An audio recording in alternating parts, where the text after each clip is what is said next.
इल्जामों से घिरी सेबी चीफ माधवी बुच का विरोध तेज हो गया है। आज सेबी मुलाजमीन ने मुंबई में माधवी बुच के खिलाफ एहतजाजी मुजाहरा किया।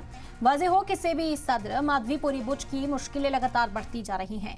हिंडनबर्ग और कांग्रेस के इल्जामात के बाद सेबी मुलाजमीन ने भी सेबी सदर के खिलाफ फाइनेंस मिनिस्ट्री को खत लिखा है। अब मामला इतना ज्यादा बिगड़ चुका है कि सेबी कैंपस में सेबी मुलाजमीन ने माधवीपुरी बुच के खिलाफ ही मोर्चा खोल दिया, एहतजाजी मुजाहरा किया। आपको बता दें कि इस मुजाहरे में कम से कम 200 से ज्यादा मुलाजमीन शामिल रहे। एहतजाजी मुजाहिरीन मांग कर रहे हैं कि सेबी चीफ को इस्तीफा दिया जाना चाहिए। सेबी मुलाजमीन के खिलाफ जारी प्रेस रिलीज को फौरन वापस लेना चाहिए।